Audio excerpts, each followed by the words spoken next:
So good morning everyone. I am Kanchan Jha and today we are going to study about the shortcut keys of Microsoft Office Word.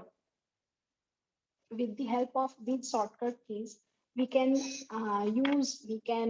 uh, create lots of document, or we can use the shortcut keys without mouse.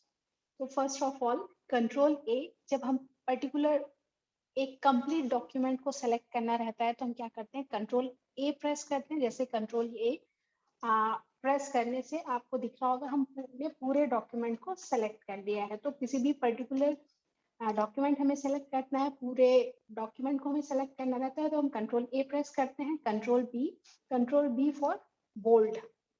जैसे यहाँ पे आपको एक particular sentence को जब हमें bold करना रहता है तो उसको हम सेलेक्ट करते हैं और कंट्रोल बी प्रेस करने पे क्या होता है, वो पर्टिकुलर डॉक्यूमेंट जो है वो बोल्ड हो जाता है। Control C for copy. हमें किसी पर्टिकुलर सेंटेंस को जब कॉपी करके कहीं और लिखना रहता है तो हम बार बार टाइप ना करके कंट्रोल सी करके कॉपी करते हैं उस डॉक्यूमेंट को, और जहाँ पे भी हमें उस डॉक्यूमेंट को प्रेस करना रहता है, पेस्ट करना रहता है, वहां पे जाके उसको हम पेस्ट कर देते हैं। तो इससे क्या होता है, पर्टिकुलर सेंटेंस आपको बार बार लिखने की जरूरत नहीं रहती है, आप उसको पेस्ट कर सकते हो। कंट्रोल डी, यदि हमें फॉन्ट साइज में कुछ भी चेंजेस करना है तो हम क्या करेंगे, कंट्रोल डी का यूज करेंगे। जैसे वर्ड के आपको रूलर में दिखता होगा यहाँ पे फॉन्ट फैमिली है, फॉन्ट साइज है, हम उसको कैसे चेंज कर सकते हैं। तो ये सारी चीजें हम कंट्रोल डी के थ्रू भी कर सकते हैं। तो कंट्रोल डी में क्या है, जैसे अभी सेलेक्टेड डॉक्यूमेंट क्या है, कैलिबर में है, इसको चाहे तो हम टाइम्स न्यू रोमन में भी कर सकते हैं। फॉन्ट साइज मुझे इंक्रीज करना है तो मैं ये कर सकती हूँ। तो ये चीज यहाँ पे अप्लाई हो गई। तो कंट्रोल डी से हमें क्या होता है, फॉन्ट के सारे ऑप्शंस मिलते हैं। अब कंट्रोल ई, किसी भी पर्टिकुलर सेंटेंस को जब हमें अलाइन करना रहता है, सेंट्रली अलाइन करना रहता है, तो हम कंट्रोल ई शॉर्टकट कीज का यूज करते हैं। जैसे ये डॉक्यूमेंट मैंने सेलेक्ट, ये पर्टिकुलर सेंटेंस मैंने सेलेक्ट किया और कंट्रोल ई प्रेस किया तो क्या होगा, ये सेंटेंस जो है सेंट्रली अलाइन हो जाएगा। अब कंट्रोल एस, हमें जब भी किसी पर्टिकुलर डॉक्यूमेंट में पर्टिकुलर चीज फाइंड करना रहता है तो हम क्या करते हैं, कंट्रोल एफ वर्ड को प्रेस करते हैं। यानी कि कंट्रोल एफ आपको पूरे डॉक्यूमेंट जो में चीजें जो फाइंड करनी है उसके लिए आप क्या करोगे, कंट्रोल एफ प्रेस करोगे, और जो चीज आपको फाइंड करनी है, फॉर एग्जांपल यहाँ पे मैंने लिखा फॉन्ट, फॉन्ट मुझे देखना है यहाँ पे इस पूरे डॉक्यूमेंट में कहाँ कहाँ यूज हुआ है, तो आप ये चीज फाइंड कर सकते हैं। ये देखिए जहाँ पे भी फॉन्ट होगा वो आपको दिख जाएगा। तो यहाँ पे फॉन्ट एक ही जगह यूज हुआ है इसलिए आपको यहाँ पे फॉन्ट दिख रहा है।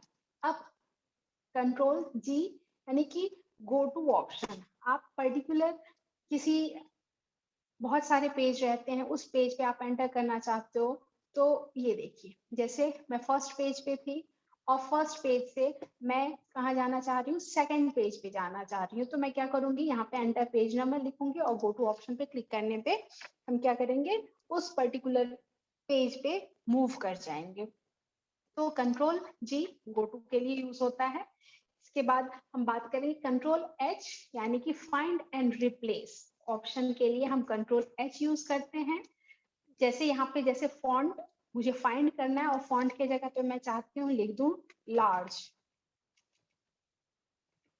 तो ये पहले डॉक्यूमेंट में फॉन्ट फाइंड करेगा, उसके बाद जैसे आपको दिख रहा होगा फॉन्ट फाइंड कर लिया और उसको क्या करेगा, रिप्लेस कर देगा। तो जैसे ही मैंने फॉन्ट पे क्लिक किया, उसने क्या किया, फॉन्ट को यहाँ लार्ज से रिप्लेस कर दिया है। ठीक है, तो फॉन्ट कंट्रोल एच किस लिए यूज होता है, कंट्रोल एच हम यूज करते हैं पर्टिकुलर सेक्शन में किसी पर्टिकुलर वर्ड्स को ढूंढने के लिए और उसको रिप्लेस करने के लिए। कंट्रोल आई फॉर इटैलिक, जिस नाम से लग रहा है आपको, कंट्रोल आई से हम किसी भी रेगुलर वर्ड को हम इटैलिक में कन्वर्ट कर सकते हैं। कंट्रोल जे जस्टिफाई पैराग्राफ। जैसे एक डॉक्यूमेंट है, मैं शेयर करती हूँ।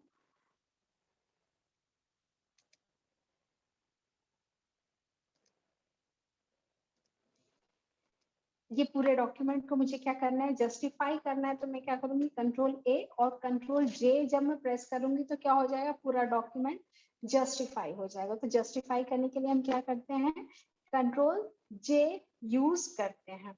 अब कंट्रोल के क्यों यूज होता है? तो जब भी हमें पर्टिकुलर पेज पे लिंक इंसर्ट करना रहता है तो हम क्या करते हैं, हम कंट्रोल जे यूज करते हैं, कंट्रोल के यूज करते हैं। ठीक है, तो कंट्रोल के यहाँ पे मान लीजिए मुझे एक लिंक इंसर्ट करना है, तो आप इसके थ्रू क्या कर सकते हो, यहाँ पे आप लिंक इंसर्ट करते हो। फॉर एग्जाम्पल ये मैं यहाँ पे लिंक इंसर्ट कर रही हूँ, मुझे एक सेज university.edu.in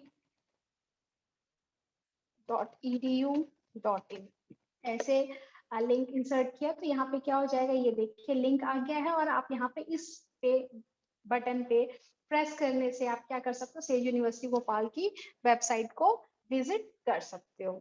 तो कंट्रोल के आपको किसी पर्टिकुलर वर्ड पे यदि लिंक लगाना हो तो शॉर्टकट कीज क्या है, कंट्रोल के थ्रू हम कर सकते हैं। अब कंट्रोल एल, जैसे कंट्रोल ई सेंटर को किसी पर्टिकुलर सेंटेंस को सेंट्रली अलाइन करने के लिए यूज हुआ था, ऐसे ही किसी पर्टिकुलर सेंटेंस को जब हमें लेफ्ट अलाइन करना रहता है तो हम क्या करते हैं, उसको कंट्रोल एल यूज करते हैं। ठीक, इसके बाद से कंट्रोल एम, हमें पर्टिकुलर पैराग्राफ को जब हमें इंडेंट करना रहता है तो हम कंट्रोल एम यूज करते हैं। जैसे ये इसने एक टैब का स्पेस ले लिया है, तो हमें पर्टिकुलर सेंटेंस को और पैराग्राफ को जब इंडेंट करना रहता है तो हम कंट्रोल एम यूज करते हैं। Thank you for the listening. Next part में हम जो हमारे बचे हुए शॉर्टकट कीज हैं उसकी स्टडी करेंगे। Thank you everyone.